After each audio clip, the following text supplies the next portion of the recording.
This is Kay Bishop, graphic designer, illustrator, and graphic arts instructor. As I began to teach at the university level, I realized that I needed to better connect my students' worlds through their culture and lived experiences to my classroom in the Graphic Arts and Imaging Technology program at Appalachian State University. I'd like to discuss how I did that in one of my courses, Electronic Document Design. I introduced typography lessons to my document design class, explaining the anatomy of type from X height to ascenders and descenders, to the difference between serif and sans serif typefaces. I love type, but admittedly, typography can be dry, or at least it was in this format only. I needed to make the type come alive and be relevant to the students. I needed to make a connection to their world. So we talked about the typography used in TV show titles, and I focused on one popular Netflix series, Stranger Things. Here's the title sequence to the show found on the Nelson Cash design blog.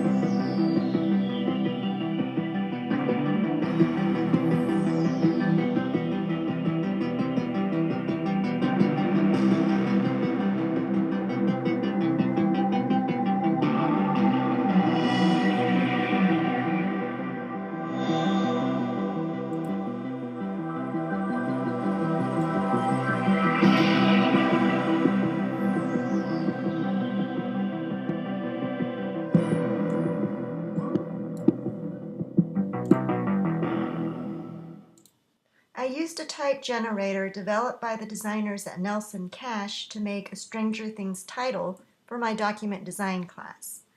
I also found a presentation by the art director for Stranger Things, Jacob Bogosian. He talks about going through the design process of creating the title for the show, which is really a logo that is part of a huge identity system. According to Wikipedia, the show has about 14 million viewers between the ages of 18 to 49, which fits the target audience of my college students and myself. The art director chose the font ITC Benguet since it was created in the late 70s, the time period that the show is set in. The design team looked at Stephen King's book covers, also from that time period, because the show's creators, the Duffer Brothers, were inspired by his books.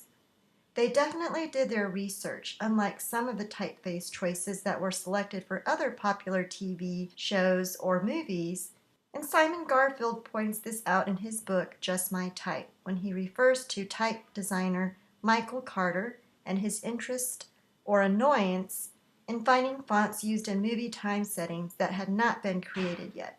The Stranger Things design team modified the font slightly to make it fresh, but maintain the integrity of the original design. Michael Carter would be pleased.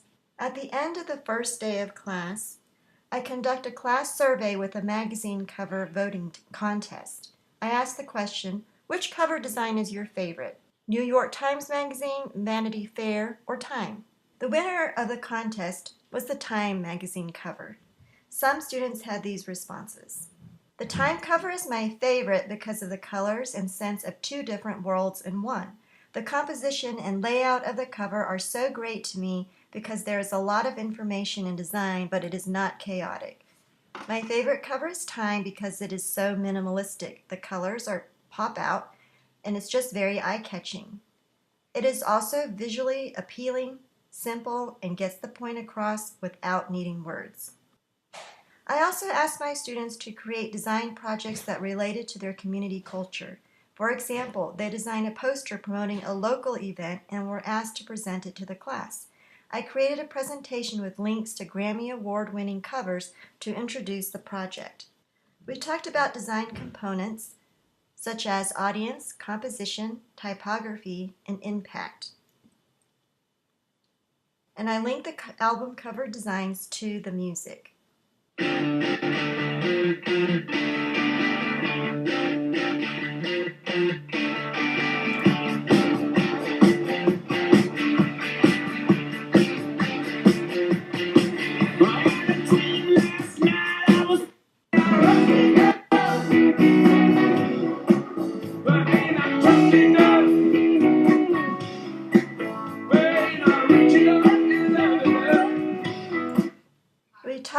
about how the cover designs related to the music in regards to color, composition, and style.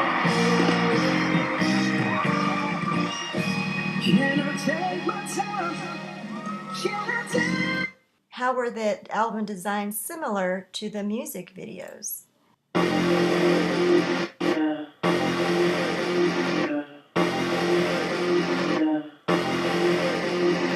Your man on the road, he doing promo. You so keep off his. My students, in turn, created posters of local events that were meaningful to them, such as popular music, concerts, local exhibits, and local performances. Some of my students were able to attend the event that they promoted. One student who attended Sweeney Todd said this about her poster after attending the musical. I would say my poster did succeed in promoting the style and feel of the show. It is a very dark premise, and I think I emulated that with the colors and graphics in my poster. Students were also asked to design a travel brochure promoting the town of Boone or their hometown. During one semester, I worked with a former student, Caitlin Broderick, who was working at the Boone Chamber of Commerce at the time. Some of the key things that Caitlin mentioned that they were looking for in a brochure were to unify and connect the community, including visitors who were older and needed something that was easy to read. She also said, be smart about how many embellishments you have on your pamphlet, as we're more likely to want a simpler design, but still charming and reflective of Boone. The winning student, Brendan Williams, had his brochure printed by the Boone Chamber of Commerce. Other students also won awards from the printing industry of the Carolinas. Others chose to promote their own hometowns or recent vacation travels. I also included some of my commercial photography students' work by using their images in the student brochures. These personal connections made the projects more meaningful to the students. Students also connected to the world at large through the design classroom. They chose a published article from a magazine or newspaper that included information that could be reformatted into a table and a redesigned newsletter using Adobe InDesign. Some students focused on a personal gaming group. Others had an interest in the environment, sustainability, or recent tragic events. Finally, I encourage students to engage with the local art community. Art Drop Day promotes art internationally, but Appalachian State University has its own Art Drop Day. It's basically a scavenger hunt for art. Students and faculty make art, hide it, and then post hints of where the art is hidden on the Facebook event page. Some of my students either made or found art around campus. They interact with students across campus from different fields. Art drops are actually a form of artifactual literacy, as discussed in Powell and Rousel's book of the same title, Artifactual Literacy. The artwork becomes an object that takes on new meaning as the finder associates the artist's creation story and then forms a new story connected to the event. All of these projects and interactions allow my students to cross domains from their community and world into the college design classroom, allowing them to engage in broader and deeper literacy practices.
trauma.